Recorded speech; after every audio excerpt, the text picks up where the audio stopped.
बिस्मिल्लाहिर्रहमानिर्रहीम। अस्सलाम वालेकुम ख़वातीन व हज़रात, दास्तान गोई की इस महफ़िल में आपका खैर मक़दम है। मेरा नाम बदर ख़ान है। मैं एक एक्टर, स्क्रिप्ट राइटर और दास्तान गो हूँ और 2015 से पाकिस्तान में दास्तान गोई के रिवाइवल के लिए काम कर रहा हूँ।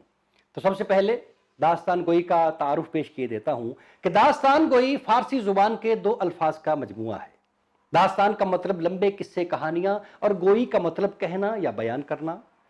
तो दास्तान गोई नाम है उस फन का जिसमें लंबे किस्से कहानियों को बयान किया जाता है, खास तौर पर ऐसे किस्से कहानियां जो कई कई दिन और कई कई रातों तक चलती हैं। उनमें जंग का बयान, शायरी यानी जादूगरों का बयान, इश्क मोहब्बत का बयान और शायरी, इन सब चीज़ों को मिलाकर दास्तानें बनती हैं। 17वीं सदी के अवाखिर से लेकर 19वीं सदी के आगाज़ तक दास्तान गोई की इस रिवायत को हर खास अवाम में बेहद मकबूलियत हासिल थी। उस वक्त बादशाहों के दरबारों में दास्तान गोई की बड़ी बड़ी महफिलें सजती थीं। शहनशाह अकबर खुद दास्तान गोई का बड़ा रसिया था और उसने दास्तानें लिखवाने का काम भी किया। और फिर ये फन सिर्फ बादशाहों के महल्लात तक ही महदूद नहीं रहा, बल्कि इनके सुनाने वाले कलाकारों ने इसे शहर के गली कूचों, चौक चौराहों, मेलों ठेलों और चौपालों तक पहुंचा दिया। अभी कुछ अर्सा पहले तक हर जुमा को दिल्ली की जामे मस्जिद के बाहर सीढ़ियों पर, लाहौर के शाही कला के बाहर हजूरी बाग में और पिशावर के किस्सा खानी बाजार में दास्तान गोई की बड़ी बड़ी महफिलें सजती थी।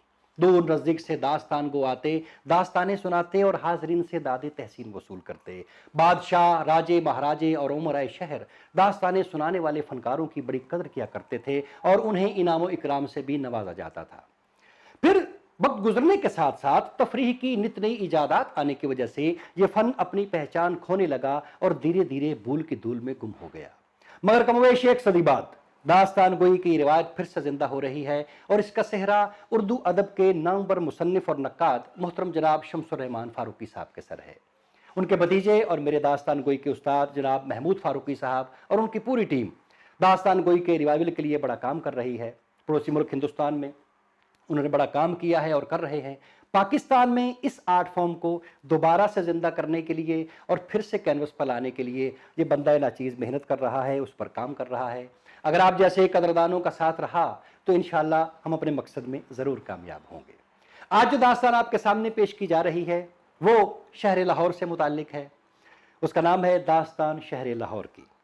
तो पेश खिदमत है दास्तान शहर लाहौर की।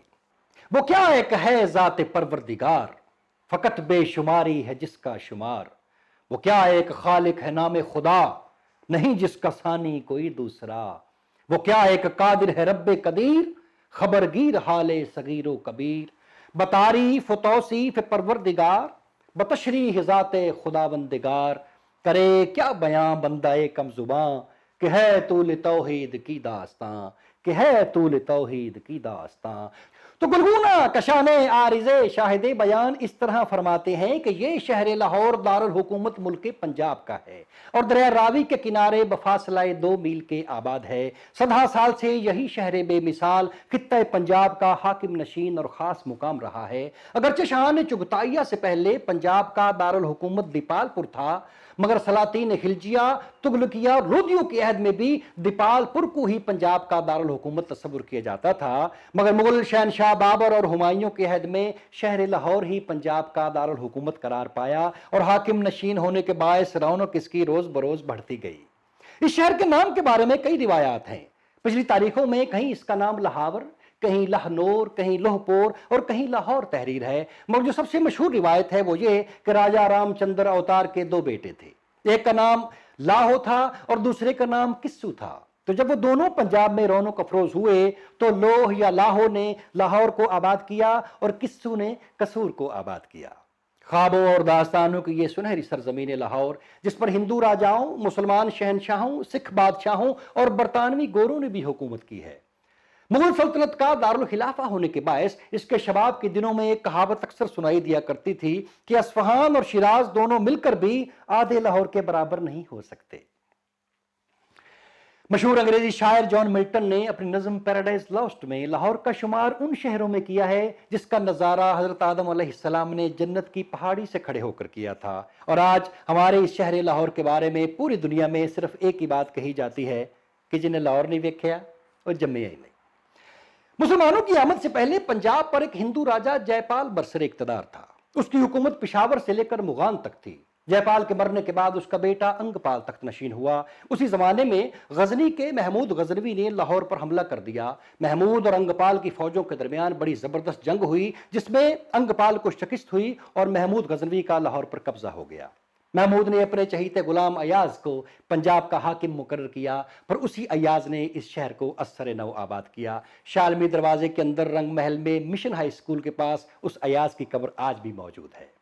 गजनियों के बाद गौरी आए, फिर मंगोल, फिर खिलजी, फिर तुगलक, फिर लोधी और आखिर में मुगल आए। बाबर के वारसों हुमायूं, अकबर, जहांगीर, शाहजहां और औरंगजेब के अदवार को लाहौर की तारीख का सबसे सुनहरी दौर कहा जा सकता है। उन्हीं अदवार में यह शहर नीम गुमनामी से निकलकर नुमाया हुआ, यह मस्जिदों और बागों का शहर बना। यह इसी शहर में हुआ जब हुमायूं शेर शाह सूरी की फातेह अफवाज के आगे भागता हुआ 15 साला हमीदा बेगम से मिला। उसने हमीदा बेगम से शादी की और फिर उसी हमीदा बेगम से मुगल आजम शहनशाह जलालुद्दीन मोहम्मद अकबर पैदा हुआ। अकबर ने 13 साल तक लाहौर को ही मरकज़े सल्तनत बनाए रखा। शहनशाह अकबर ने लाहौर को बहुत इज्जत दी। उसने इसे सूबाई मरकज से बुलंद करके मुगल सल्तनत का दारुल खिलाफा बना दिया। अकबर ने शहर के गिर्द मुनासिब ऊंचाई तक एक दीवार तामीर कराई, एक महल की बुनियाद रखी, जिसे बाद अज़ां उसके जानशीनों ने वसअत दी। और यूं यह शहर दिल्ली और आगरा के साथ साथ लाहौर भी शाही दरबार के लिए मखसूस हो गया। लाहौर शाही मुआशकों से भी जुड़ा हुआ है। जहांगीर जो शहजादा सलीम के नाम से मशहूर हुआ, इसी शहर लाहौर में हसीन और जमील मगर बदकिस्मत अनारकली की मोहब्बत में गिरफ्तार हुआ। शरफुन्निसा या नादिरा बेगम को अनारकली का लक़्ब उसके गैर मामूली हुस्न की वजह से दिया गया था। वो अकबर के हरम की हर दिल अजीज मकीन थी और फिर एक दिन अकबर के ही हुक्म पर उसे दीवार में जिंदा दफन कर दिया गया, क्योंकि अकबर ने सलीम और अनारकली को अपने शीश महल में मुस्कुराहटों का तबादला करते हुए देख लिया था। अनारकली तो दफन हो गई, मगर सलीम की मोहब्बत जिंदा रही। और फिर इसी शहर में उसकी नजर एक खूबरू ईरानी लड़की महरुन्निसा पर पड़ी, जो उसी की ही फौज के एक जर्नैल की बीवी थी। महरुन्निसा हिंदुस्तान की तारीख का एक ताबनाक किरदार थी, जिसे दुनिया मलका नूर जहां के नाम से जानती है। इसी शहर लाहौर में शाहदरा के पास जहांगीर और नूरजहां का मकबरा आज भी मौजूद है। उस मकबरे के बाहर नूरजहां की सादा सी कब्र है। लोहे मजार नूरजहां की अपनी ही लिखी हुई है कि बर मजारे माँ गरीबा न चरागे न गुले, बर मजारे माँ गरीबा न चरागे न गुले, नए परे परवान सोजत न सदाए बुलबुले। नाज़रीन, इस शहर की हर गली मोहल्ले, चौक चौराहे, बाजार, तकिए, अखाड़े, मज़ारात, इमारतें, हुक्मरान और यहाँ के बासियों की हर एक की अपनी दास्तान है। शहनशाह अकबर ने शहर के गुर्द 30 फुट ऊंची दीवार तामीर कराई और फिर शहर के अंदर दाखिल होने के लिए 12 दरवाजे हैं। एक छोटा दरवाजा जिसे मोरी दरवाजा कहा जाता है। कुल मिलाकर 13 दरवाजे हैं और इन्हीं दरवाजों के अंदर असल शहर लाहौर आबाद है। इन दरवाजों के नाम मुख्तलिफ शख्सियात, जगहों से मंसूब हैं। उनमें दिल्ली दरवाजा, अकबरी दरवाजा, शालमी दरवाजा, मोची, लोहारी, बाटी, टकसाली, रोशनाई, मस्ती, खिजरी, कश्मीरी और यक्की दरवाजा शामिल हैं। इनमें से कुछ दरवाजों के नाम गलतुल आम हैं, जैसा कि मोची दरवाजे का सही नाम मोती दरवाजा है। मुगलिया दौर में मोती नाम का एक हिंदू जमादार इस दरवाजे की हिफाजत पर मामूर था। सारी जिंदगी उसने इसी दरवाजे में गुजारी और वहीं पर उसका इंतकाल हुआ, तो उसी के नाम से इस दरवाजे का नाम मोती दरवाजा रखा गया, जो बाद में बिगड़कर मोची दरवाजा हो गया। लोहारी दरवाजे का सही नाम लाहौरी दरवाजा है। जब महमूद गजनवी ने लाहौर पर हमला किया तो अंगपाल और महमूद की फौजों के दरमियान जब जंग हुई तो महमूद ने पूरे शहर को आग लगा दी, जिससे पूरे का पूरा शहर तबाह बर्बाद हो गया। फिर उसके बाद जब अयाज ने इस शहर को अस्सर नौ आबाद किया तो इस शहर की पहली आबादी इस दरवाजे के पास हुई, तो उसने इस शहर के नाम की मुनासिबत से इस दरवाजे का नाम लाहौरी दरवाजा रखा, जो बाद में बिगड़कर लोहारी दरवाजा हो गया। फिर मस्ती दरवाजे का सही नाम मस्जिदी दरवाजा या मसीती दरवाजा है, क्योंकि इस दरवाजे के पास अकबर की वालिदा मरियम मकानी की मस्जिद थी। मगर एक रिवायत यह भी है कि मस्ती खान बलोच नाम का अकबर का एक बॉडीगार्ड था, जो सारी जिंदगी उसकी हिफाजत करता रहा। शायद हो सकता है कि उसकी वफादारी के सिले में इस दरवाजे का नाम मस्ती दरवाजा रखा गया हो। और फिर सबसे आखिरी दरवाजा यक्की दरवाजा, इस दरवाजे का नाम सही नाम जकी दरवाजा है, जो कि एक मशहूर सूफी बुजुर्ग पीर जकीउद्दीन शहीद के नाम से मंसूब है, जिनके मुतालिक यह कहा जाता है कि उनकी 2 कब्रें हैं, एक दरवाजे के अंदर जहां पर उनका सर दफन है और एक दरवाजे के बाहर जहां पर उनका बाकी का जिस्म दफन है। अकीदतमंद लोग दोनों ही कब्रों पर हाजिरी देते हैं और अकीदत के फूल चढ़ाते हैं। कहा जाता है कि जब मुगलों ने शहर पर हमला किया और मुगल फौज शहर के अंदर दाखिल हुई तो ये बुजुर्ग इस दरवाजे के पास रहा करते थे। तो मुगलों ने جب رعایا کا قتل عام شروع کر دیا تو یہ بزرگ بھی اپنے لوگوں کو مغلوں سے بچانے کے لیے ان کے ساتھ دیوانہ وار لڑے۔ کہا جاتا ہے کہ جب پیر ذکی الدین شہید کا سر تن سے جدا ہو گیا تو ان کا باقی کا جسم دروازے کے باہر اس مقام تک دشمنوں سے لڑتا رہا جہاں اب ان کی قبر ہے۔ تو اس دروازے کا نام ان کے نام کی مناسبت سے ذکی دروازہ رکھا گیا، جو بعد میں بگڑ کر یکی دروازہ ہو گیا۔ حاضرین، انہی دروازوں کے اندر اصل شہر لاہور آباد ہے۔ مطلب اگر ٹریفک تھوڑی سی کم ہو تو آپ اپنی گاڑی پر 15 سے 20 منٹ میں انہی دروازوں کے گرد چکر لگاتے ہوئے پورے شہر لاہور کے گرد چکر لگا سکتے ہیں۔ مگر آپ اندازہ کیجئے کہ چھوٹے سے ایریا میں کیا کچھ نہیں ہے، کتنی ہی بادشاہیاں گزر گئیں، اکبر، جہانگیر، شاہ جہاں، اورنگزیب، دارا شکو، مہاراجہ رنجیت سنگھ، گورے، شہزادے، شہزادیاں، کنیزیں، جلاد، سبھی انہی گلیوں سے ہو کر گزر کر گئے ہیں۔ اور سب نے کیا کیا تعمیرات کروائیں۔ لاہور کا عظیم الشان شاہی قلعہ، اس کے سامنے لاہور کی عظیم الشان بادشاہی مسجد، پھر اس کے سامنے حضوری باغ، پھر آپ دلی دروازے سے شروع ہو جائیں، دہلی دروازہ، شاہی حمام، شاہی گزرگاہ، مسجد وزیر خان سرائے، دینہ ناتھ کا کنواں، دینہ ناتھ کی حویلی، سلطان ٹھیکیدار کا خفیہ شیش محل، اکبر کے نام پر اکبری منڈی، پھر شالمی دروازے کے اندر حویلی میاں خان المعروف پتھروں والی حویلی، پری محل، مسجد نیم بسمل، موچی دروازہ، لال کھو جہاں کی برفی بہت مشہور ہے، حسو تیلی کی بیٹھک، چندو شاہ کی حویلی، پھر مسجد بوکن خان، مئی مورا کی مسجد، اونچی مسجد، سنہری مسجد، تکیہ سادھواں، تکیہ کمان گراں، محلہ تیر اندازاں، حویلی بلاکی شاہ کی حویلی، پانی والا تالاب اور بازار حسن اور فقیر خانہ میوزیم، یہ سب کچھ یہ اسی شہر لاہور کے اندر موجود ہے۔ میں صبح تک بھی آپ کو ان جگہوں کے نام گنواتا رہوں تو آپ سنتے سنتے تھک جائیں گے، مگر لاہور کبھی ختم نہیں ہوگا۔ اور وہ گلیاں بھی اسی شہر لاہور کے اندر موجود ہیں جن کے متعلق مشتاق احمد یوسفی صاحب نے کہا تھا کہ لاہور اندرون شہر کی کچھ گلیاں اس قدر تنگ ہیں کہ اگر ایک جانب سے مرد جا رہا ہو اور دوسری جانب سے عورت آ رہی ہو تو درمیان میں صرف نکاح کی جگہ بچتی ہے۔ یوسفی صاحب جیسا مزاح نگار صدیوں میں پیدا ہوتا ہے۔ کہتے ہیں کہ مرد کی آنکھ اور عورت کی زبان کا دم سب سے آخر میں نکلتا ہے۔ کسی نے پوچھا کہ صاحب عورت کی کشش اور زمین کی کشش میں کیا فرق ہے؟ کہنے لگے کوئی زیادہ فرق نہیں ہے، دونوں ہی انسان کو خاک میں ملا دیتے ہیں۔ کسی نے پوچھا صاحب کہ محبت شادی سے پہلے ہونی چاہیے یا بعد میں؟ کہنے لگے اس سے کوئی فرق نہیں پڑتا کہ محبت شادی سے پہلے ہونی چاہیے یا بعد میں، صرف بیوی کو اس بات کی خبر نہیں ہونی چاہیے۔ یوسفی صاحب کے لیے تالیاں ہونی چاہیے۔ حاضرین، یہ میں نے شہر لاہور کا ایک ہلکا سا تعارف پیش کیا ہے۔ اب اس شہر میں پیش آنے والے کچھ واقعات، کچھ شخصیات اور کچھ دلچسپ قصے آپ کی نظر کرتا ہوں۔ گنج بخش فیض عالم مظہر نور خدا، ناکساں را پیر کامل، کاملاں را رہنما۔ لاہور کا ذکر ہو اور داتا علی حجویری کا ذکر نہ ہو، یہ کیسے ممکن ہے؟ کیونکہ یہ وہ در ہے جہاں سب کو کچھ نہ کچھ مل جاتا ہے۔ داتا علی حجویری سن 431 ہجری میں غزنی سے سلطان محمود غزنوی کے بیٹے سلطان مسعود غزنوی کے ہمراہ لاہور تشریف لائے۔ آپ ان پہلے چند بزرگوں میں سے ہیں جو اس خطے میں تشریف لائے۔ آپ کی آمد سے پہلے آپ ہی کے پیر بھائی حضرت میرا حسین زنجانی رحمۃ اللہ علیہ لاہور میں موجود تھے۔ تو جب داتا علی حجویری کے مرشد سید محمد بن حسن ختلی رحمۃ اللہ علیہ نے آپ کو حکم دیا کہ آپ دین اسلام کی تبلیغ کے لیے لاہور تشریف لے جائیے، تو داتا علی حجویری اپنے مرشد سے کہنے لگے کہ حضور وہاں پر تو پہلے ہی میرا حسین زنجانی موجود ہیں، تو پھر میری کیا ضرورت ہے؟ تو آپ کے مرشد نے فرمایا کہ آپ سے جتنا کہا ہے آپ اتنا کیجئے، آپ کے سوالوں کا جواب آپ کو وہاں جا کر مل جائے گا۔ تو جب داتا علی حجویری شہر کے اندر داخل ہوئے تو دیکھا کہ ایک جگہ پر لوگ اکٹھا ہیں، بھیڑ جمع ہے۔ معلوم کرنے پر پتہ چلا کہ میرا حسین زنجانی رحمۃ اللہ علیہ کا انتقال ہو چکا ہے اور ان کے جنازے کی تیاری ہو رہی ہے۔ مطلب ان کو اپنے سوال کا جواب مل گیا۔ اس شہر سے ایک صوفی بزرگ کی ڈیوٹی ختم ہوئی اور دوسرے بزرگ کی ڈیوٹی شروع ہو گئی۔ داتا علی حجویری باٹی دروازے کے باہر مٹی اور گارے سے بنے ہوئے ایک چھوٹے سے گھر میں آ کر رہائش پذیر ہوئے۔ ان دنوں لاہور پر ایک ہندو جادوگر رائے راجو کی حکومت تھی۔ شہر کی زیادہ تر آبادی ہندو مذہب سے تعلق رکھتی تھی اور وہ سب کے سب اسی کے ماننے والے تھے، اسی کے پیروکار تھے، اسی کو اپنا رہبر رہنما سمجھتے تھے۔ تو کیا ہوا، اور پھر جو شہر کے جو جتنے بھی دودھ فروش لوگ تھے وہ اپنی بھینسوں کا دودھ بتے کے طور پر اس رائے راجو کو دیا کرتے تھے۔ صاحب ایک دن کیا ہوا کہ داتا علی حجویری اپنی جھونپڑی کے باہر بیٹھے ہیں، देखा कि एक बूढ़ी अम्मा सर पर दूध का कटोरा उठाए चली जा रही हैं। तो आपने उनसे कहा कि अम्मा जी इसमें से मुझे थोड़ा सा दूध दे दीजिए। तो अम्मा कहने लगी, नहीं बाबा जी, मैं आपको इसमें से दूध नहीं दे सकती, ये तो मैं राय राजू को देने के लिए दे जा रही हूँ। अगर इस दूध में मैं थोड़ी सी भी कमी बेशी करूंगी तो फिर वो ऐसा जादू करता है कि फिर हमारी भैंसों के थनों से दूध की बजाय खून आने लगता है।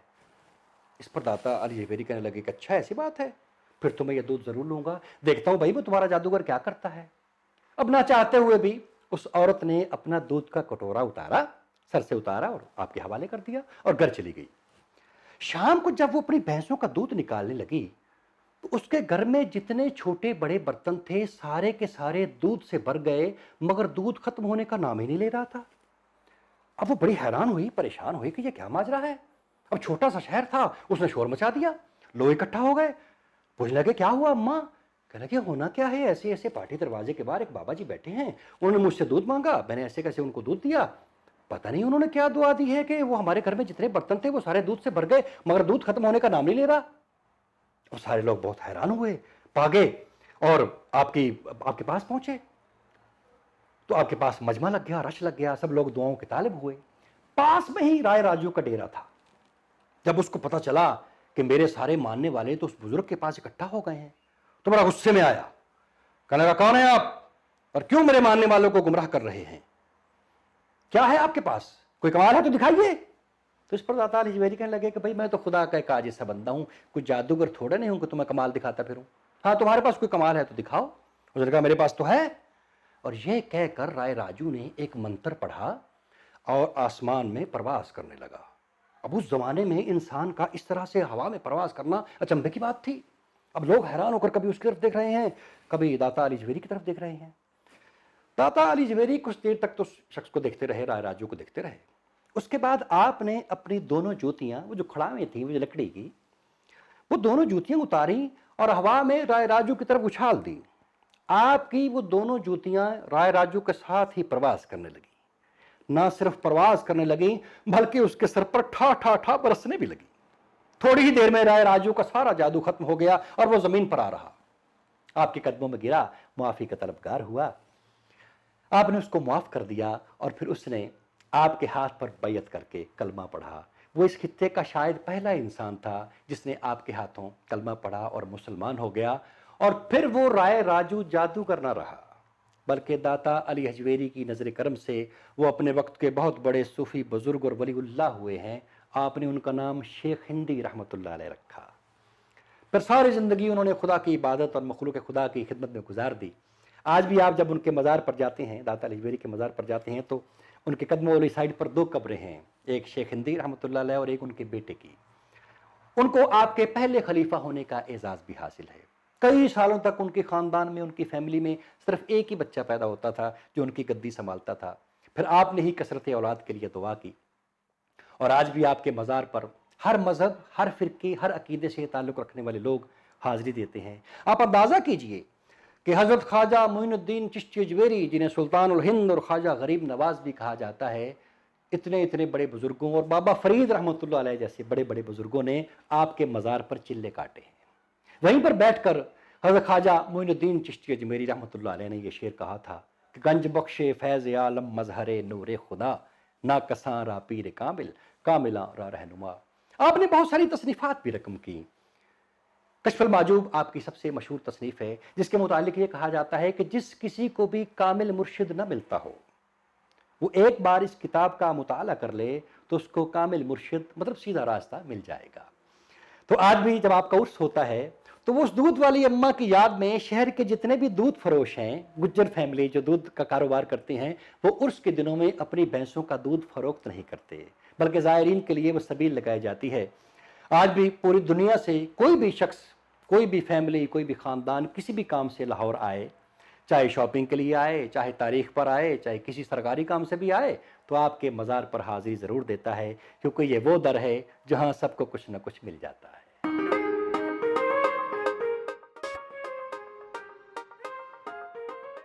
लाहौर की बिल्लो और उसकी रानियां। अभी कुछ अर्सा पहले ही बारुल हक बाई का एक गाना आया था, किन्ने किन्ने जाना बिल्लो दे घर। वो गाना, उस गाने के मकबूल आम होने की एक वजह यह भी थी कि बिल्लो का नाम सुनकर ऐसा लगता है जैसे कोई बहुत ही हसीन औरत होगी, मगर असल में बिल्लो कौन थी? दुनिया के बड़े बड़े शहंशाहों की तरह महाराजा रणजीत सिंह का हरम भी काफी आबाद था। अगरचे वो हुजम में इतना बड़ा नहीं था कि जितने मुगलों के हुआ करते थे, मगर इतना छोटा भी नहीं था। महाराजा रणजीत सिंह के हरम में मौजूद औरतों को आप 4 दर्जों में तकसीम कर सकते हैं।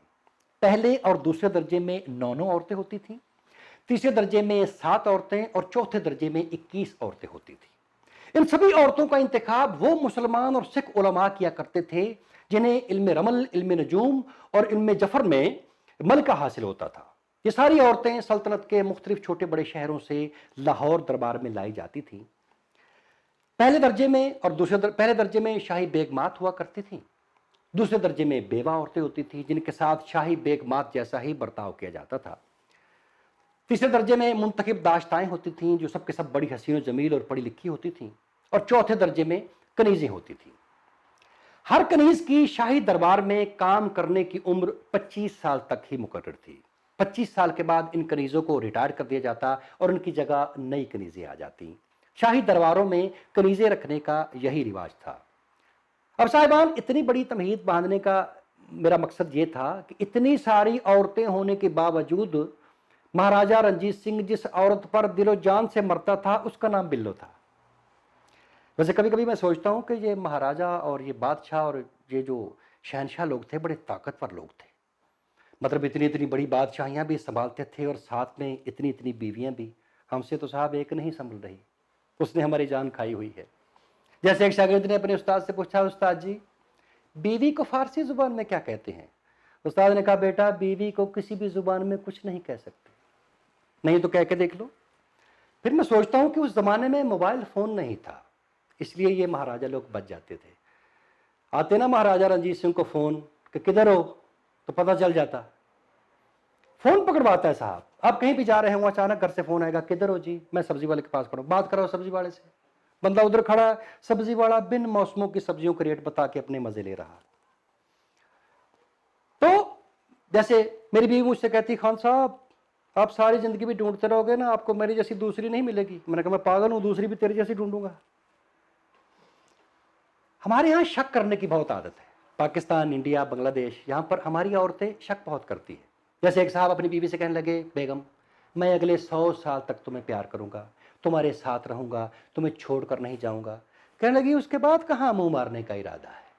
भला बताइए, 100 साल बाद वो जिंदा बचेगा तो कहीं मुंह मारेगा? जैसे एक साहब अपना मोबाइल भूल गया घर पे, तो उनकी बीवी मोबाइल चेक कर रही, तो उस बीवी को अपने मियाँ के मोबाइल में कुछ मशकूक नंबर अजीब अजीब नामों से सेव मिले। लिखा हुआ था दिल का इलाज, आंखों का इलाज, होंठों का इलाज। बीवी ने अपना नंबर डायल किया तो लिखा आया ला इलाज। तो साहब बात हो रही थी बिल्लो की। लाहौर में बशीरा नाम की एक औरत रहती थी, बला की हसीन औरत थी, और जितनी वो हसीन थी उतनी ही सुरीली भी थी। हर तरह से वो महाराजा की मंजूर नजर थी।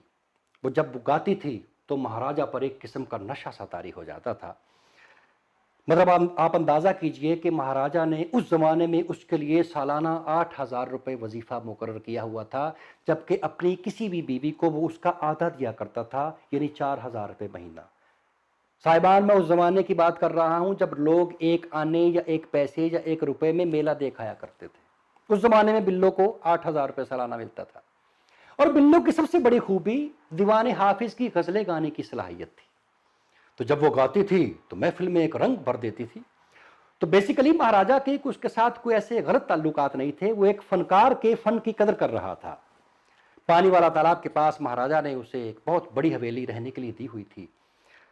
मुझे लगता है कि इब्रार भाई ने वो हवेली जरूर देखी होगी, इसलिए इब्रार भाई कहते थे कि किन्ने किन्ने जाना बिल्लो दे घर। लेकिन शुक्र है इब्रार भाई ने आज के ज़माने में कहा है किन्ने किन्ने जाना बिल्लो दे घर। अगर महाराजा रणजीत सिंह के ज़माने में कहते ना किन्ने किन्ने जाना बिल्लो दे घर, तो महाराजा रणजीत सिंह की फौजों और इब्रार भाई के म्यूजिशियनों के दरमियान वो जंग होनी थी ना, उन्होंने किसी को अपने घर जाने जोगा नहीं छोड़ना था। बिल्लो और उसका ग्रुप 40 जवां साल नाचने वाली लड़कियों पर मुश्तमिल होता था। बिल्लो आगे गाना पेश करती थी और वो 40 लड़कियां पीछे कोर्स में नाच पेश करती थी, और हर नाचने वाली लड़की को बिल्लो रानी कहा जाता था। जिस दिन बिल्लो की महफिल होती थी उस दिन हाजरीन के लिए कुछ खास किस्म के इंतजामात किए जाते थे। निहायत आला दर्जे की मुंतखब करता किशमिश से एक शराब कशीद की जाती थी, जिसमें बाद में मोती मिलाए जाते थे, मरवरीद मिलाए जाते थे, मगर उसे पीने के बाद किसी भी किस्म की बेहूदगी का शायबा तक नहीं होता था, क्योंकि साहब उस महफिल में बुलाया ही उन लोगों को जाता था जो फ़न और फ़नकार के कदरदान लोग हुआ करते थे, जैसा कि आप हैं। एक ताली आप अपने लिए भी बजा दीजिए।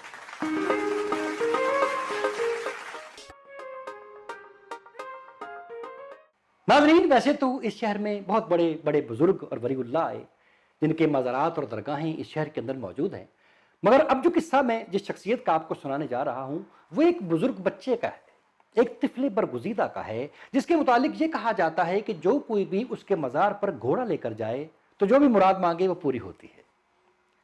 वो बच्चा कौन था और उन्हें ये करामात कैसे मिली, पेश कर रहा हूँ। आज से तकरीबन 400 साल पहले उच्च शरीफ से एक बुजुर्ग लाहौर में तशरीफ लाए। उनका नाम सैयद उस्मान शाह था। वो अपने वक्त के बहुत बड़े सूफी बुजुर्ग और वलीउल्लाह थे।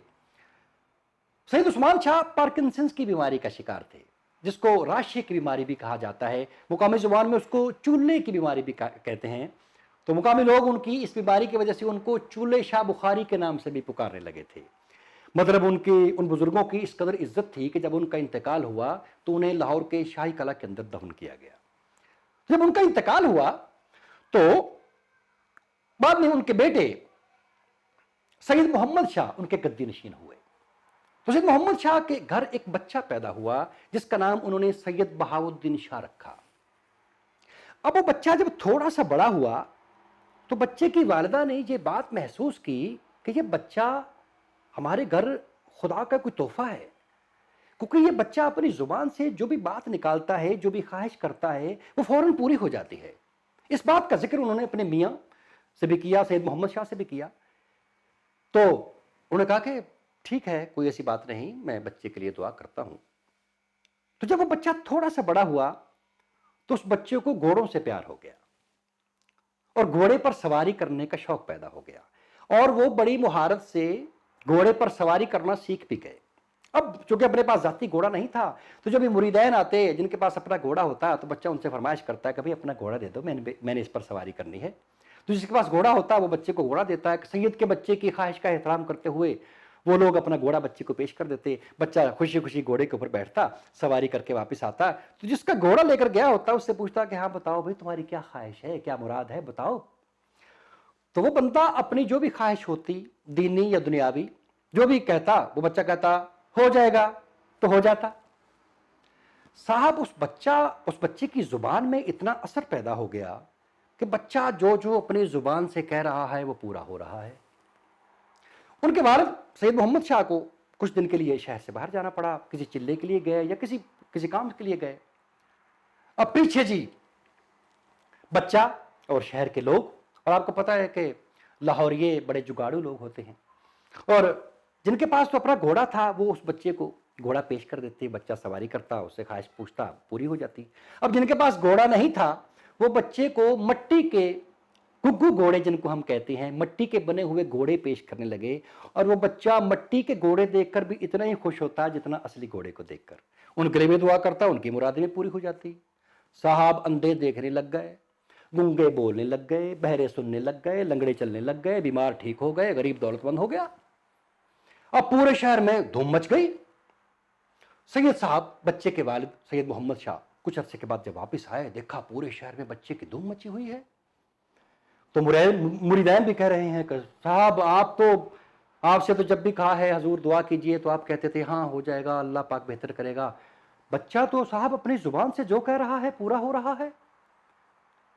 तो सैयद साहब ने जब वो सारी बातें सुनी तो बहुत हैरान हुए और उन्हें बहुत गुस्सा आया। उन्होंने बच्चे को अपने पास बुलाया और बड़ी सख्ती से डांटा, तो क्या तुम लोगों की मुरादें पूरी करते फिरते हो? तुम्हें ख्याल होना चाहिए, तुम्हें शर्म आनी चाहिए, खुदा के काम में दखलंदाजी करते हो। पता नहीं किस लिए अंधा किया है, पता नहीं किस लिए बहरा किया है, पता नहीं किस लिए गूंगा किया है। हम खुदा के कामों में कैसे बोल सकते हैं? बच्चा, हम सैयद हैं, हम सिर्फ इतना कह सकते हैं कि अच्छा अल्लाह को जो मंजूर होगा वो हो जाएगा।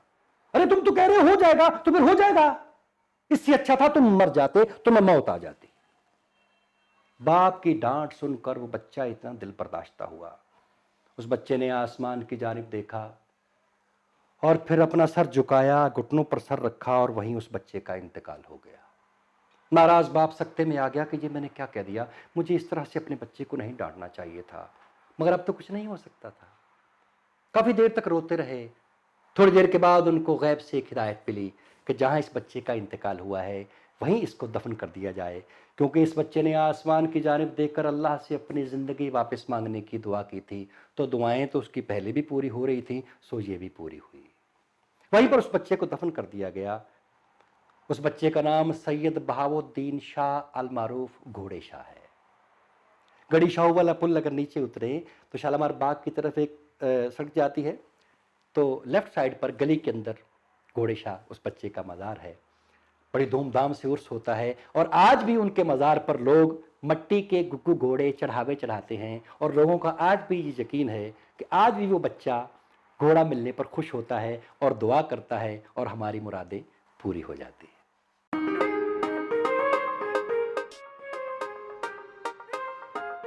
नाजरीन, मैं आपको यकीन से कह सकता हूं कि कोहे नूर हीरा हमारा है, हुकूमत पंजाब का है, लाहौर का है, जिससे जो होता है वो कर ले। लेकिन हमारा कैसे है, उससे पहले आप कोहे नूर के बारे में थोड़ा जान लीजिए कि कोहे नूर दुनिया का सबसे मशहूर और बेशकीमत और अपनी नौइयत का सबसे बड़ा हीरा है। यह मर्दों के लिए नहुसत और मौत की अलामत रहा, जबकि औरतों के लिए खुशकिस्मती का सबब रहा। यह हिंदुस्तान की गोलकंडा कान से बरामद हुआ था और मुख्तलिफ हिंदू और मुसलमान हुक्मरानों के हाथों से होता हुआ मुगल शहनशाह बाबर के हाथ उस वक्त लगा जब उसने हिंदुस्तान पर हमला करके वहां पर तख्त पर कब्जा किया था। बाबर की याददाश्तों पर मुश्तमिल किताब बाबर नामा में भी इस हीरे का जिक्र मिलता है। बाबर लिखता है कि यह हीरा इस कदर कीमती है कि इससे मिलने वाली रकम से पूरी दुनिया के इंसानों को 2 दिन तक खाना खिलाया जा सकता है। बाबर के बाद यह हीरा हुमायूं के पास आया, फिर अकबर के पास। अकबर ने कभी इसे अपने पास नहीं रखा, क्योंकि अकबर के नजूमियों ने उसको बता दिया था कि यह हीरा जिस बेमर्द बादशाह के पास होता है उसका तख्ता उलट जाता है।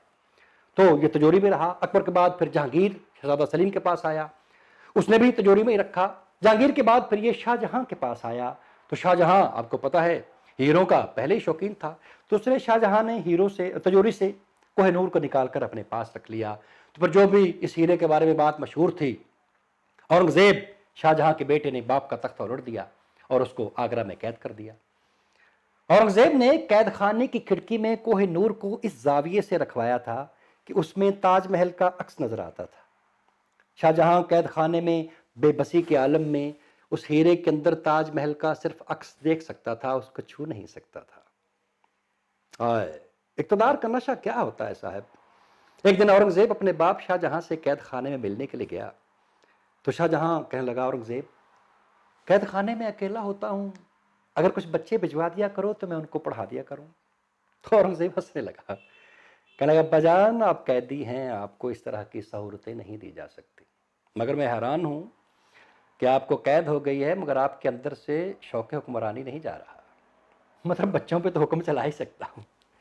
इस हीरे को कोहिनूर का नाम ईरानी बादशाह नादिर शाह ने दिया था। उससे पहले इस हीरे का कोई नाम नहीं था।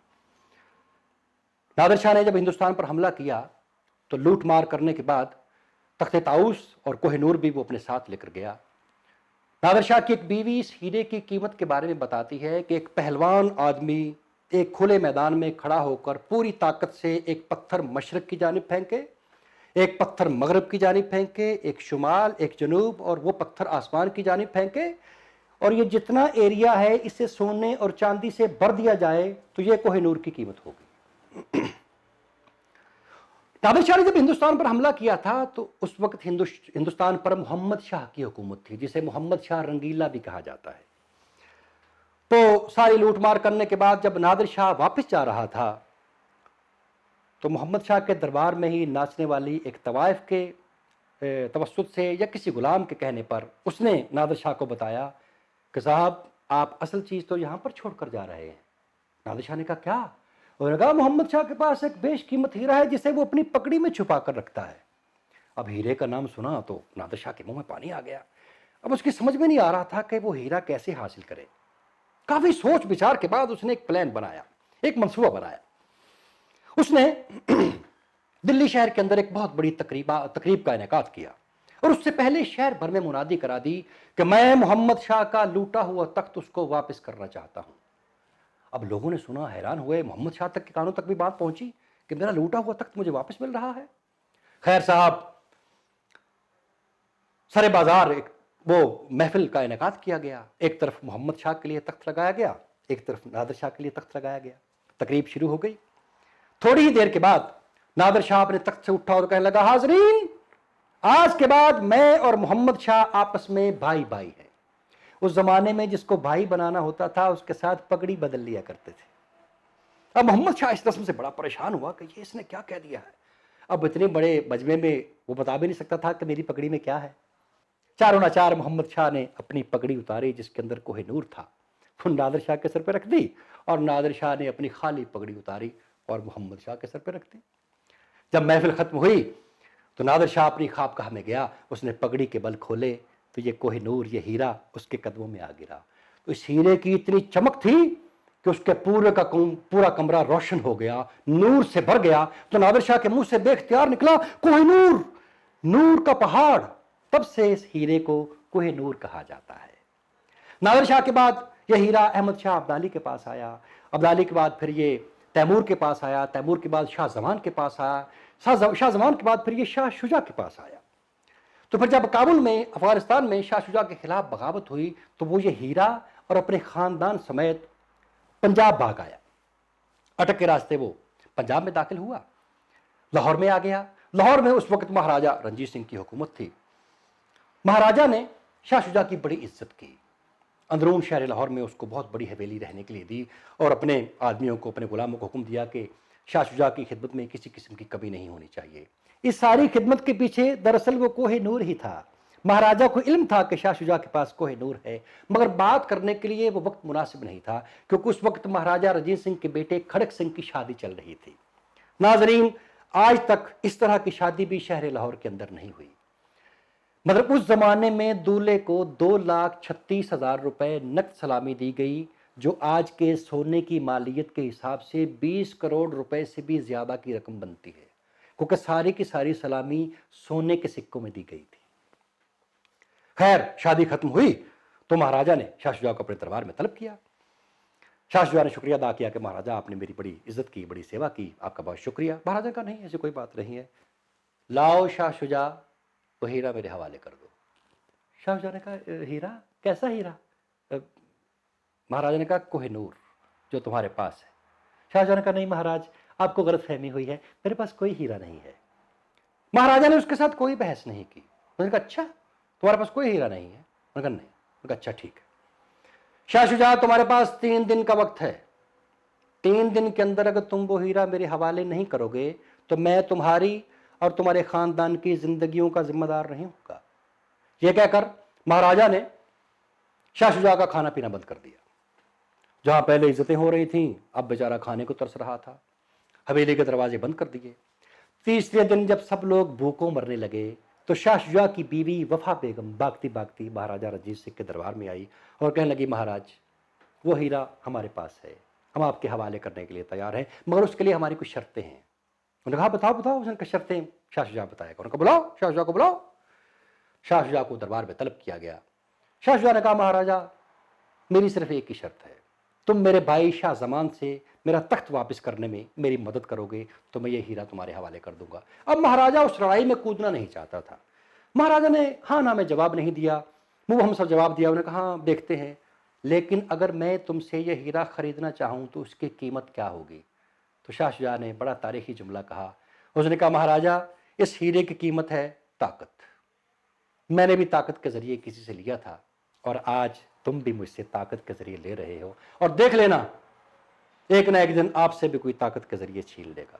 مہاراجہ نے کہا، وہ جب وقت آئے گا دیکھا جائے گا، تم ابھی اس کی قیمت بتاؤ۔ کہا جاتا ہے کہ اس زمانے میں شاہ شجاع نے 50,000 روپے کے بدلے یہ ہیرا مہاراجہ رنجیت سنگھ کے حوالے کرنے کا وعدہ کر لیا۔ 1 جون 1813 کو شاہ شجاع نے مہاراجہ سے 50,000 روپے لے کر یہ ہیرا مہاراجہ کے حوالے کر دیا۔ مہاراجہ کے خاص آدمی محکم چند کی موجودگی میں وہ رقم ادائیگی کی گئی، وہ رقم کی ادائیگی کی گئی۔ محکم چند نے وہ ڈیل جو تھی وہ اس کو ایک کاغذ میں لکھ لیا۔ यहीं पर इसी शहर में फिर अंग्रेज़ों ने इस हीरे को अपने कब्जे में किया, जो फिर बाद में मलका बरतानिया के ताज की ज़ीनत बना। मलका ने उस हीरे को तुड़वा दिया था, उसकी नहूसत ख़त्म करने के लिए उसका साइज़ भी छोटा हो गया। तो आजकल वो हीरा टावर ऑफ लंदन में है। तो आप ज़रा गौर कीजिए कि ये सारी डील, हीरे का लेन देन, रकम की अदायगी और हीरे की हवालगी लाहौर दरबार में हुई, तो कानूनी तौर पर शहर लाहौर और हुकूमत पंजाब ही इस हीरे की असल वारिस और हकदार है। मौजूदा वक्त में इस हीरे की मलकियत के 4 मुल्क दावेदार हैं: हिंदुस्तान, पाकिस्तान, ईरान और अफगानिस्तान। और मुझे पूरा यकीन है कि मलका वो हीरा किसी को नहीं देगी। हाँ, ये हो सकता है कि किसी दास्तान गो को खुश होकर वो हीरा इनाम के तौर पर दे दे, मगर फिर सोचता हूँ कि मलिका के पास वो हीरा कम से कम सेफ तो है। अच्छा लगेगा मैं रात को दास्तान सुनाकर घर जा रहा हूँ, 2 लड़के मोटरसाइकिल पर आएँ तो मुझसे कोहिनूर छीन कर ले जाएं। बेहतर नहीं है कि वो हीरा वहीं रहे और मैं आपको दास्तानें सुनाता रहूँ।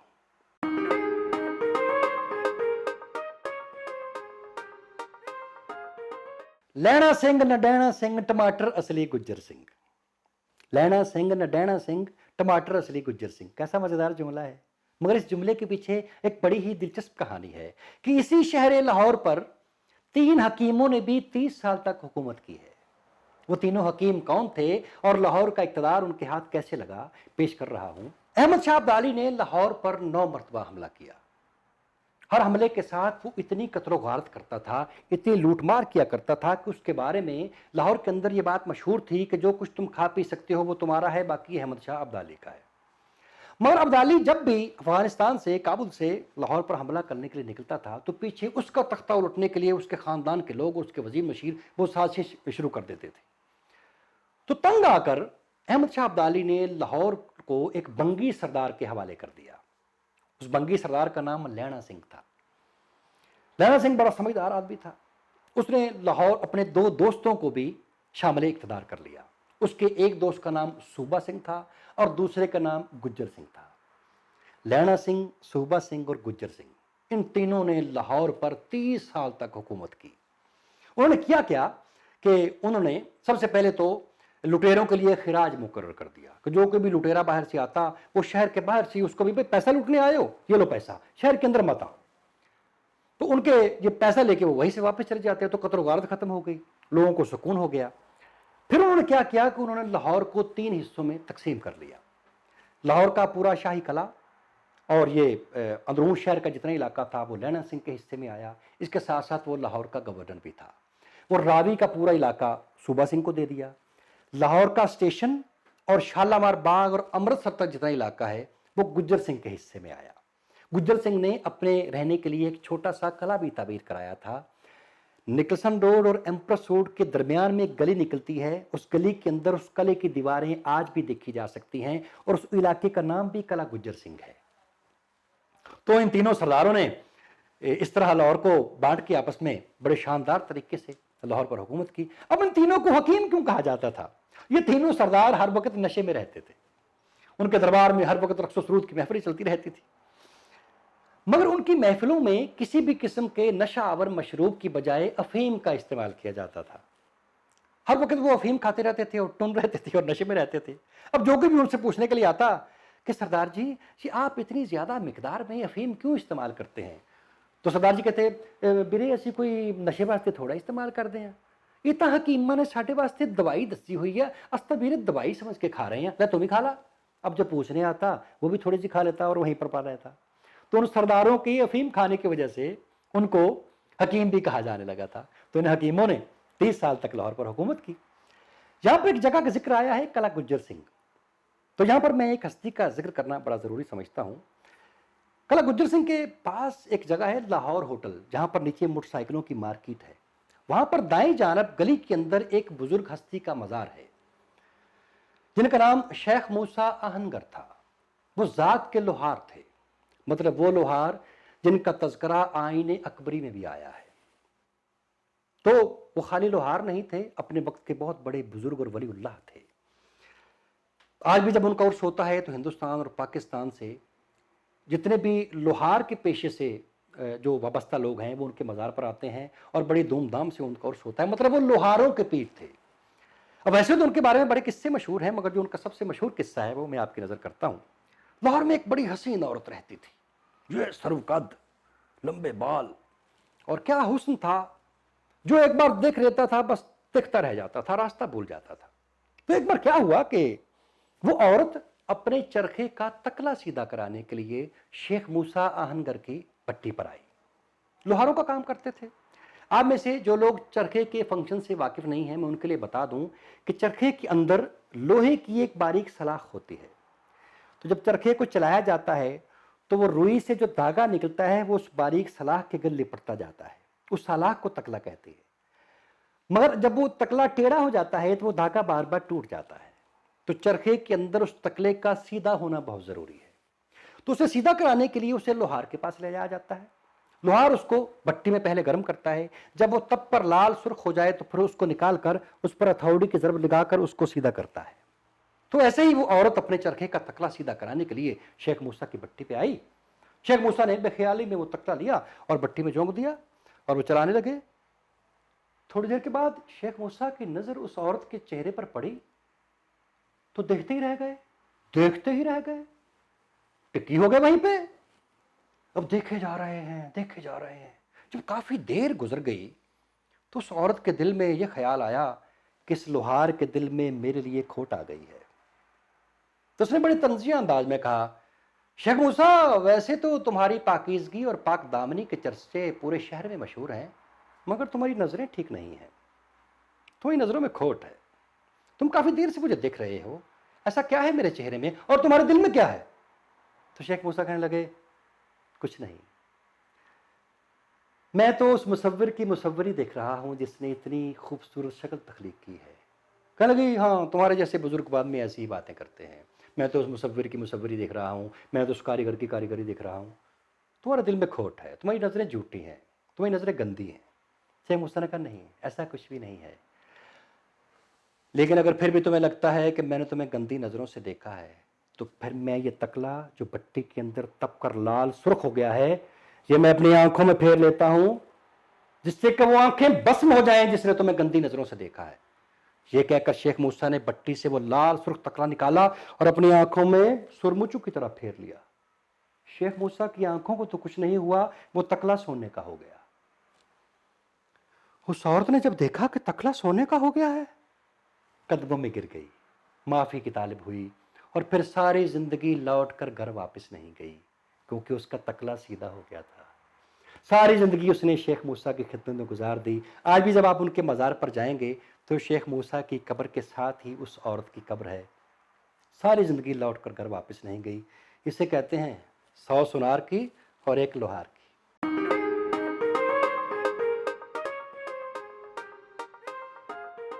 ناظرین، آج کل IMF کا بڑا چرچا ہے۔ لاہور میں بھی ایک IMF تھا، اس کا نام بلاکی شاہ تھا۔ لاہور کے وہ بزرگ جو 80 اور 90 کے پیٹے میں ہیں وہ اس شخص کو بڑی اچھی طرح سے جانتے ہیں۔ یہ بلاکی شاہ ایک ہندو ساہوکار تھا جو لوگوں کو سود پر قرض دیا کرتا تھا۔ اب وقتی طور پر تو وہ لوگوں کو قرض دے کر ان کی ضرورتیں پوری کر دیا کرتا تھا، مگر بعد میں پھر وہ سود اور وہ قرض واپس نہ کرنے کی وجہ سے وہ مقروض کو اس قدر پریشان کر دیتا تھا کہ وہ لوگ اپنی دکان، مکان یا حویلی اس کو دے کر ہی اس سے جان چھڑا سکتے تھے۔ مگر اس کا سود کا کاروبار اتنا بڑھ گیا تھا اس زمانے میں کہ اس نے اس زمانے میں سود کے لین دین اور کاروبار کے لیے اپنے نام سے ایک بینک بھی بنا لیا تھا، اور اس کا نام اس نے بلاکی مل بینکرز رکھا تھا۔ کہا جاتا ہے کہ اس زمانے کے پنجاب کے وزیر اعظم سر سکندر حیات خان نے بھی اس سے ایک کثیر رقم ادھار لے رکھی تھی۔ میاں یوسف صلاح الدین کے دادا جی میاں امیر الدین کے سوا لاہور کا ہر شخص اس کا مقروض تھا۔ اب کیا ہوا کہ بلاکی شاہ لوگوں کو سود پر قرض دیا کرتا تھا۔ کچھ عرصے کے بعد بلاکی شاہ کو پتا چلا کہ اس کا بیٹا مجرا سننے کے لیے ہیرا منڈی میں کسی طوائف کے کوٹھے پر جاتا ہے۔ یہ سن کر بلاکی شاہ کو بہت غصہ آیا کہ میں بڑی مشکلوں سے دولت کما رہا ہوں اور میرا بیٹا طوائف کے کوٹھے پر دولت اجاڑ رہا ہے۔ اب اس کی سمجھ میں نہیں آ رہا تھا کہ بیٹے کو کیسے سمجھاؤں۔ ایک منصوبہ بنایا اس نے۔ ایک رات بلاکی شاہ بھی اسی کوٹھے پر پہنچ گیا جہاں پر اس کا بیٹا مجرا سننے کے لیے جایا کرتا تھا۔ دیکھا سامنے اس کا بیٹا بیٹھا ہے اور بلاکی شاہ خود بھی اس کے سامنے جا کر بیٹھ گیا۔ اب مجرے کے آداب تھے، وہاں سے اٹھ کر کوئی جا نہیں سکتا تھا۔ खैर मुजरा शुरू हुआ। उसके बेटे ने अपनी जेब से 5-5 रुपए की नोटों की गड्डी निकाली और उस नाचने वाली पर नोट निछावर करने शुरू कर दिए। मैं उस जमाने की बात कर रहा हूं साहब, जब 5 रुपए बड़ी रकम होती थी। अब वो पैसे फेंक रहा है। बलाकी शाह कुछ देर तक तो देखता रहा। उसके बाद बलाकी शाह ने अपनी जेब से 10-10 रुपए के नोटों की गड्डी निकाली और उस नाचने वाली पर तवाइफ पर नोट निछावर करने शुरू कर दिए। अब बाप और बेटा दोनों नहले पतहला फेंक रहे हैं। उस रात तो वो नाचने वालियों का वो चांदी हो गई, दोनों तरफ से नोटों की बारिश हो रही थी। थोड़ी देर के बाद बेटे के पास पैसे खत्म हो गए, मगर बलाकी शाह मुसलसल पैसे फेंकता रहा। तो वो जो नाचने वाली थी, जब बेटे के पास पैसे खत्म हुए तो उसके सारे ठुमके बलाकी शाह की तरफ हो गए। अब बेटे ने जब देखा कि अभी पैसे खत्म हुए हैं तो बदल गई है, तो उसके दिल में ख्याल आया कि बाप सही कहता था, ये नाचने गाने वाले लोग किसी से मोहब्बत नहीं करते।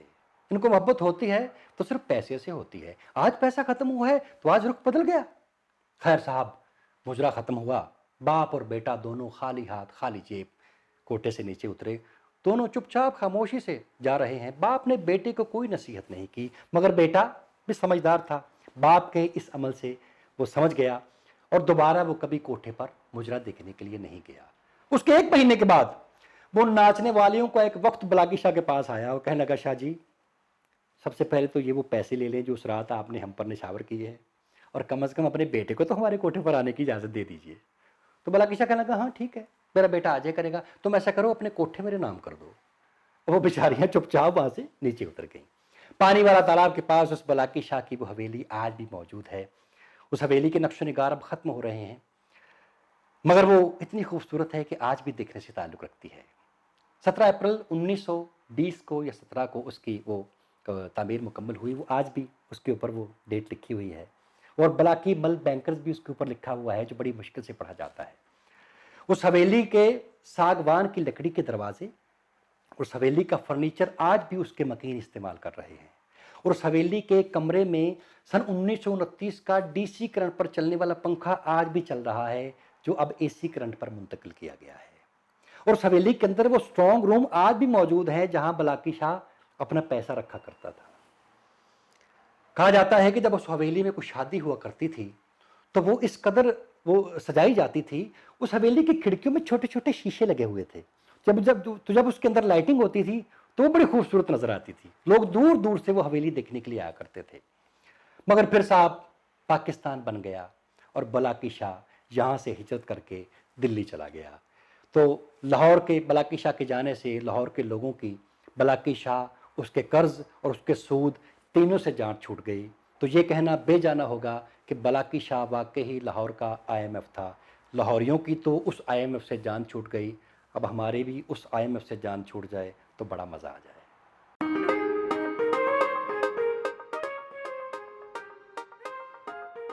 नाज़रीन, लाहौरिये बड़े रंगबाज हैं। आज के ज़माने में अगर किसी को रंगबाज कहें तो वो ये समझेगा कि उसको गाली दी जा रही है, मगर किसी ज़माने में लाहौरियों को रंगबाज कहना काबिल फ़ख्र बात थी।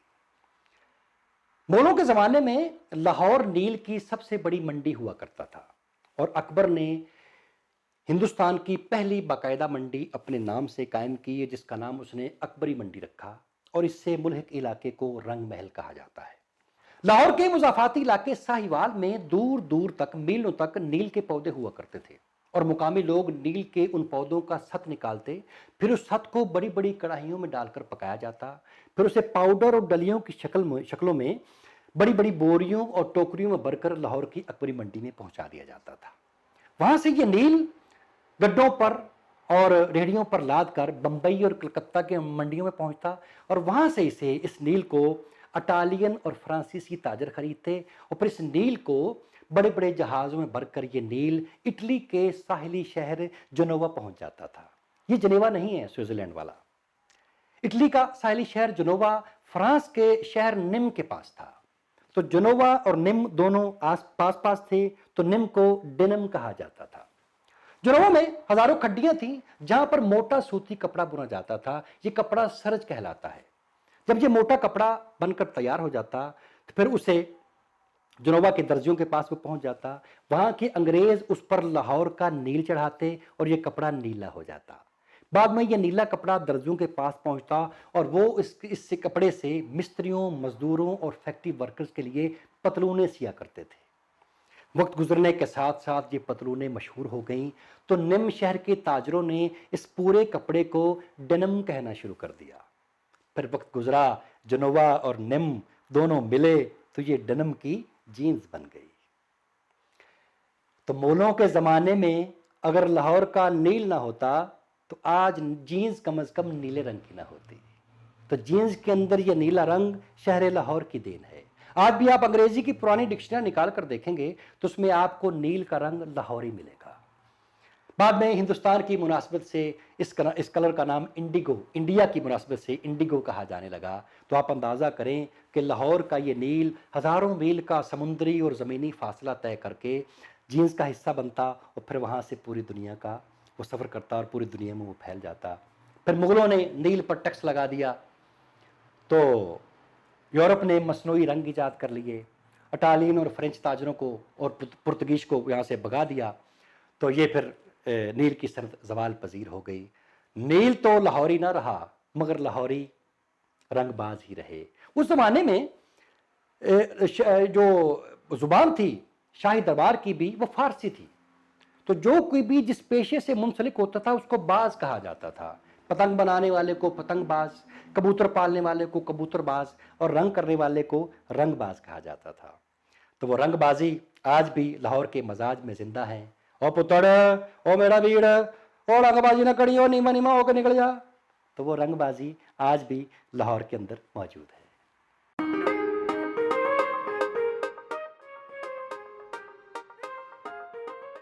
ناظرین، کئی ہزار سال سے پہلوانی شاہی کثرتی کھیل رہا ہے اور صدیوں تک بہترین پہلوان ہی بہترین جرنیل بنتے آئے ہیں۔ سکندر کا یونان ہو یا سیزر کا روم، کیلوپیٹرا کا مصر ہو یا دارا کا ایران، یا مغلوں کا ہندوستان ہو یا پاکستان، پہلوانی قومی زندگی کا جزو رہی ہے۔ اور لاہور کی اصل پہچان تو یہاں کی کشتیاں اور اکھاڑے ہیں، اور اکھاڑا وہ جگہ ہے جو پہلوان پیدا کرتا ہے۔ پرانے زمانے کے پہلوان گنڈے نہیں ہوا کرتے تھے بلکہ وہ محلے کے محافظ ہوا کرتے تھے۔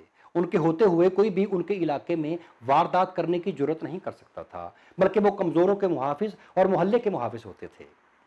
آج سے تقریباً 200 سال پہلے اسی شہر لاہور میں ایک تاریخی دنگل منعقد ہوا۔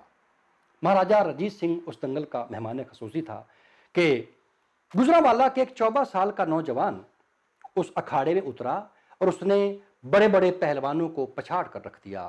مہاراجہ نے اس نوجوان لڑکے کو بعد میں نلوا کا خطاب دیا اور بعد میں وہی لڑکا مہاراجہ کی پنجابی فوج کا جرنیل بھی مقرر ہوا۔ اصل میں یہ واقعہ کیا تھا؟ یہ 1805 کا سال تھا۔ مہاراجہ اس دنگل کا مہمان خصوصی تھا۔ پہلے راؤنڈ میں اول درجے کے پہلوانوں کے جوڑ ہو رہے تھے کہ اچانک مجمع میں سے ایک 14 سال کا نوجوان نکلا اور اس نے اپنے سے بڑے اور چیمپئن پہلوان کو للکار دیا کہ کوئی ہے جو ہمارے ساتھ کشتی کرے۔ لوگوں نے جب اس بندے کی، اس بچے کی بات سنی تو لوگ حیران ہوئے۔ مہاراجہ کے دل میں بھی آیا کہ یہ بگڑا ہوا بچہ ہے، اس کو سبق سکھا دینا چاہیے۔ مہاراجہ نے کہا ہاں تم کشتی لڑو گے، آؤ۔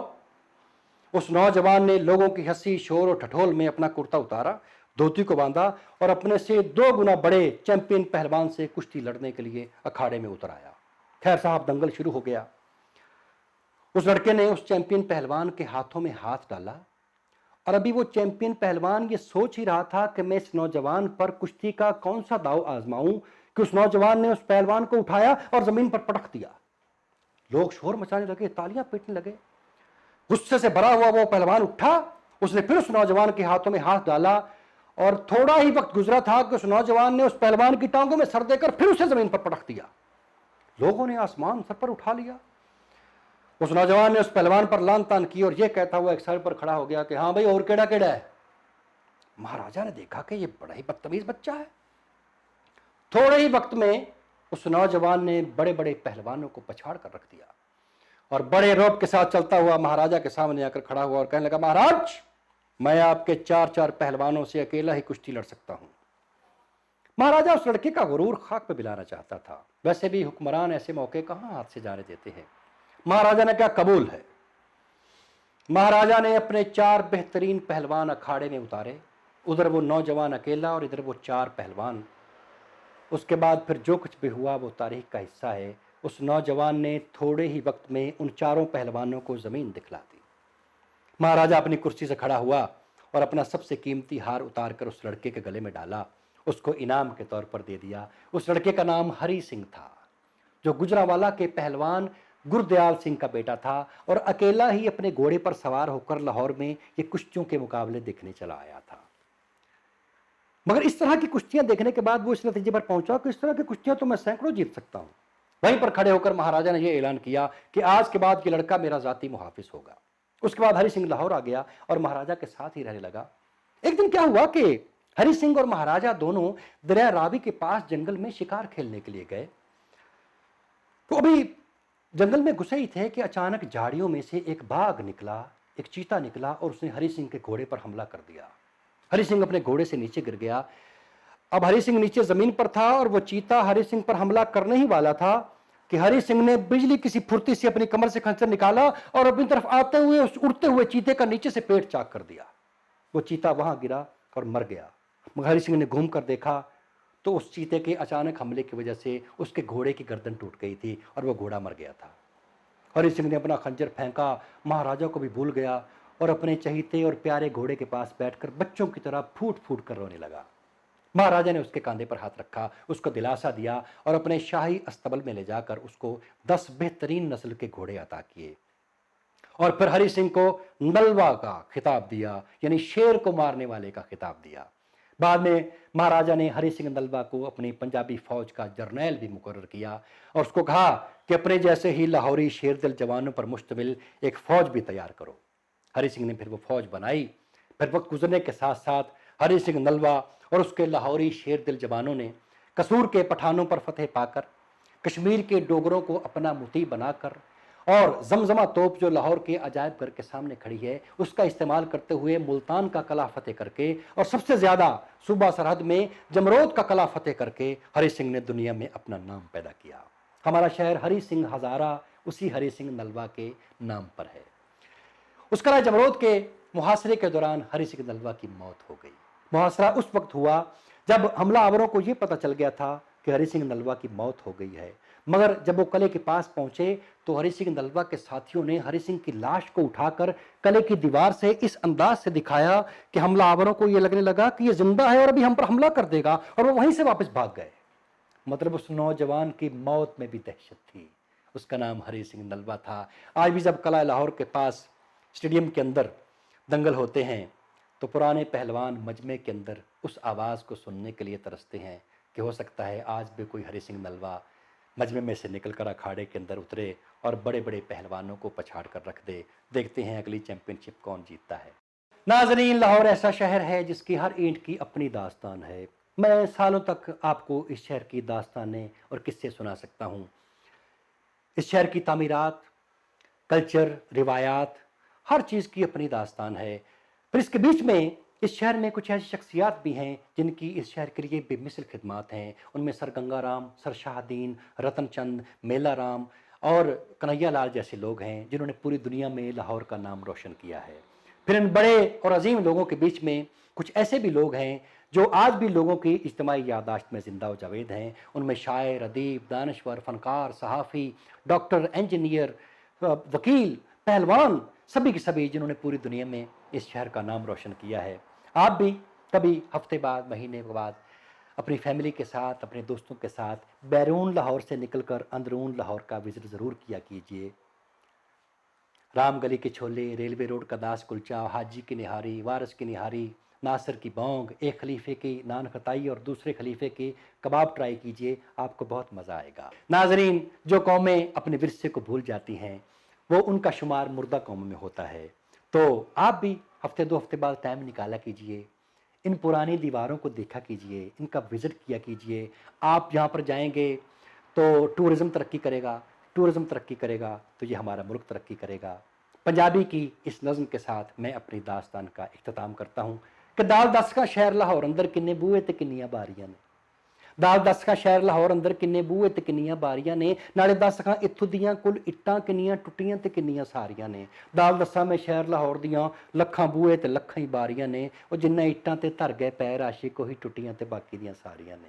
ਮੈਨੂੰ ਦੱਸ ਖਾਂ ਇੱਥੋਂ ਦੀਆਂ ਕੁੱਲ ਖੂਹੀਆਂ ਕਿੰਨੀਆਂ ਮਿੱਠੀਆਂ ਤੇ ਕਿੰਨੀਆਂ ਖਾਰੀਆਂ ਨੇ, ਉਹ ਜਿੰਨਾ ਖੂਹੀਆਂ ਤੋਂ ਭਰਨ ਮਸ਼ੂਕ ਪਾਣੀ ਉਹੀਓ ਮਿੱਠੀਆਂ ਤੇ ਬਾਕੀ ਦੀਆਂ ਖਾਰੀਆਂ ਨੇ।